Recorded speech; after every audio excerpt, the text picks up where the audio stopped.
Today we're going to continue our different injuries discussion with the hip and pelvis, and we're going to start with stress fractures. Okay, we've seen stress fractures in different parts of the body.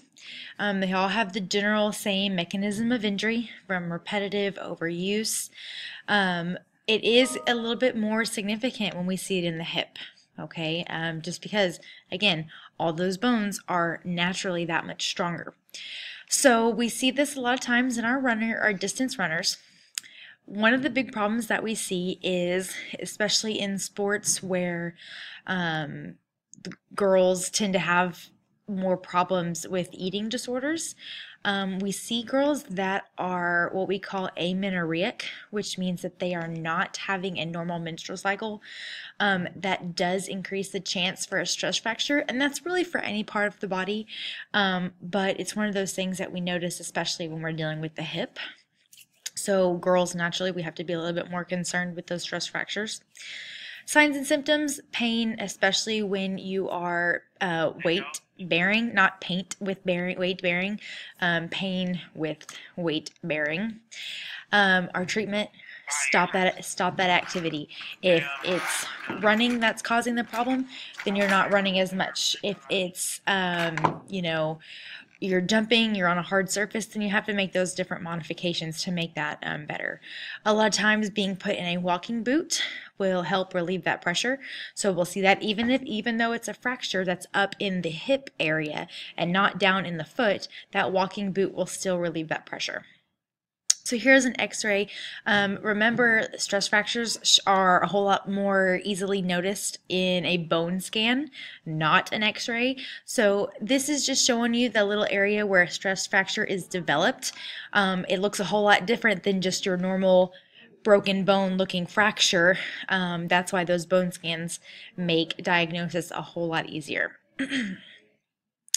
Our next injury is a hip sprain. Remember, if it is a sprain, it's dealing with a ligament. Okay, we've talked about those iliofemoral ligaments.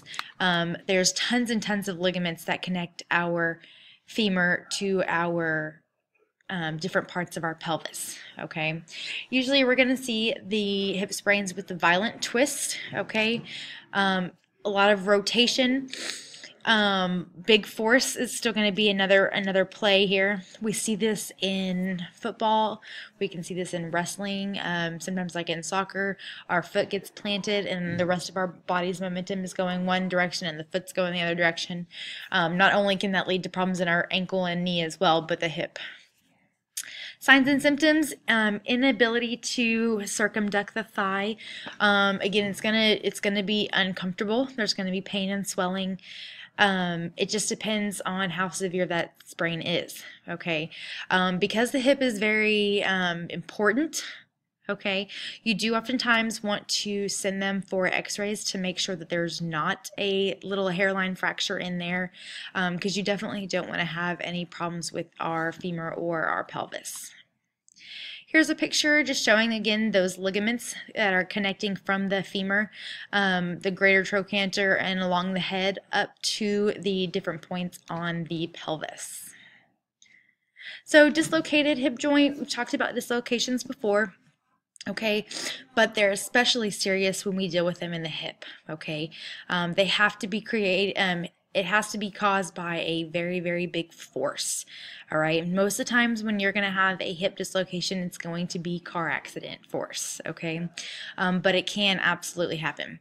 So one thing that we see with this is usually, not always, a patient's going to lay on the ground and they're going to look funny. Okay, their hip is going to be flexed. So remember, hip flexion, it's slightly up, adducted, so towards the midline, and internally rotated. Okay, it looks uncomfortable. Okay, and that's because that ball and socket joint, it has moved out of the socket, because there is such a big force that is needed for this injury to occur. It is not uncommon for a fracture to follow suit. Okay, definitely not one that you want to see put back into place. You will call 911. They will activate you. They will splint them. It's definitely one of your more severe dislocations. Biggest time with our hip dislocations, we're going to see that it is dislocated posteriorly, okay, and that's meaning that that head of that femur is posterior, and there's a big nerve that runs that way, and so if that head of that femur is pressing on that nerve, it can cause paralysis. It can also cause another condition that we'll talk about in a little bit, where the femoral head begins to degenerate because of lack of nutrition. Okay, it's definitely not something you want to deal with. Here's our x-ray. Here's our good hip. That ball and socket is nice and connected.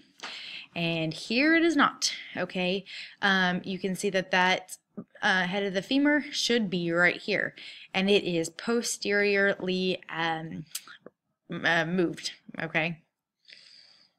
Our next condition is piriformis syndrome. Remember, you don't wake up tomorrow and have a syndrome. Okay, it's something that starts developing over time.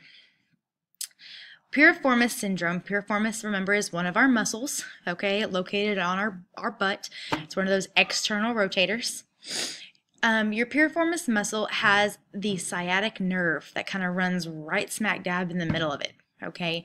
So anytime that muscle becomes irritated and swollen or inflamed, it starts pressing on the nerve. Well, anytime you press on a nerve, you start to get that numbness and tingling, kind of like when a foot falls asleep. Instead of it being your foot, we're dealing with our whole leg, okay? So definitely a problem here, okay? A lot of times our treatment for this is if you can get that muscle to relax, then your problem is solved, okay? So stretching, the massage, any anti-inflammatories that will help to get that muscle to relax back down and not press on that nerve anymore. And here it is. Here is that piriformis muscle right here and that big sciatic nerve, okay? So anytime this muscle gets larger or irritated, it is squishing that nerve that's going underneath it, and that creates this piriformis syndrome. Our next injury is a groin strain. So we've already talked a little bit about muscle strains in our last video, okay? With our groin, we're talking a little bit more about our medial leg, okay? Hip is kind of a wide term that can be for a lot of different things, but with our groin, we're talking medial, interior part of our leg. So our mechanism of injury, just like any other strain, okay? Those muscles are being pulled and stretched too far. Okay, this is going to hurt more when they are adducting, bringing their leg back together, or if they're internally rotating. Okay, that's kind of where those muscles get a little bit more involved. So just like with any muscle strain, we like our Rice method, okay? No heat for the first 72 hours, and that elastic wrap will help as well, okay? Just like any other strain. So here is a picture showing our medial leg, and this is just one of the muscles that they've shown as our groin strain. Our next condition is Legg-Perthes disease, and in this condition, which is not super common, we see that the femoral head is not getting the proper nutrition from lack of circulation, and so it starts to become necrotic, or it starts to die. Okay, we see this in children ages 3 to 12. Okay, one of these conditions where it's in adolescence, and more common in boys. Okay, the reason for it is for this disease is not 100%. It's one of those things that we don't know why it's caused, but it's something that needs to be fixed, because any time that you're getting lack of circulation to an area, it starts to create a whole mess of problems. With this treatment, okay, it can be that person has to be completely off that area, all right? Well, it is your hip, so that means bed rest, okay? It's one of those things that they got to be able to fix what's causing that circulation problem. So here's a quick picture. This is the femoral head right here. It's showing that we have that artery, our blood flow right there, and something is causing there to be a disconnect with that circulation. And so because this area is not getting enough of the proper nutrients, it starts to die, and it'll start, instead of it being a round ball, it starts flattening and flattening and flattening, which is going to end up causing you to have less use of that ball and socket joint. Our next condition is an iliac crest contusion. Well, we already know what a contusion is a million times over, all right? And iliac crest is just referring to the very top of our pelvis where our iliac is. We oftentimes call this our hip pointer. It's a whole lot more commonly referred to as a hip pointer. We get this from a direct blow. You can feel it on yourself. It's very close to the surface, so there's not a lot of protection. Anytime you get hit there, it's going to hurt.